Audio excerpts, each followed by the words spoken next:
Hey, salut tout le monde! Aujourd'hui, comme prévu, on se retrouve pour le premier épisode du coup de cœur de la semaine. J'ai décidé de faire un épisode chaque semaine afin que vous ayez un peu plus de contenu sur la chaîne.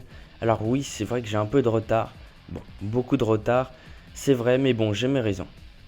Bref, mon coup de cœur de la semaine est tout simplement la troisième partie de JoJo's Bizarre Adventure, ou autrement dit, la partie Stardust Crusader.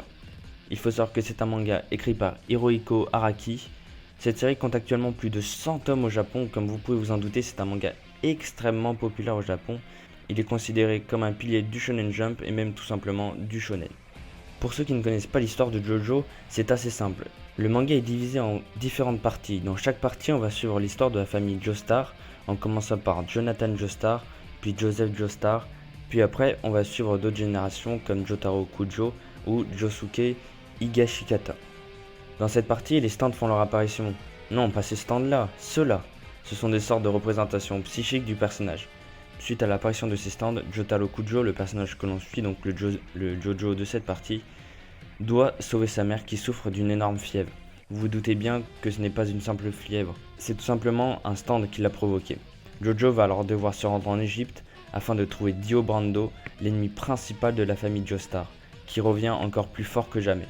Cependant, vous vous doutez bien que le voyage en Égypte ne va pas être de tout repos. Dio va envoyer plein de ses serviteurs pour les stopper, plus forts les uns que les autres.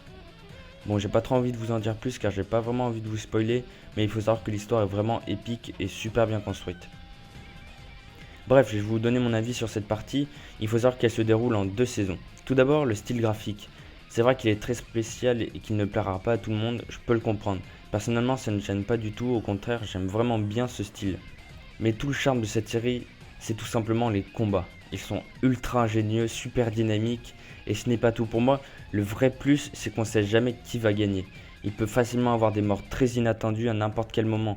Comparé aux shonen classiques où les combats se résolvent souvent à l'aide du pouvoir de l'amitié ou d'autres, là, les personnages ici vont devoir trouver les points faibles de leur ennemi, souvent plus forts qu'eux. Et puis, bordel, putain, qu'est-ce que Jotaro est classe! Les openings sont ultra badass, de même que pour les OST. L'anime est toujours pas terminé, mais comme vous le doutez bien, cette partie va se terminer avec le combat contre Dio qui s'annonce d'être vraiment excellent.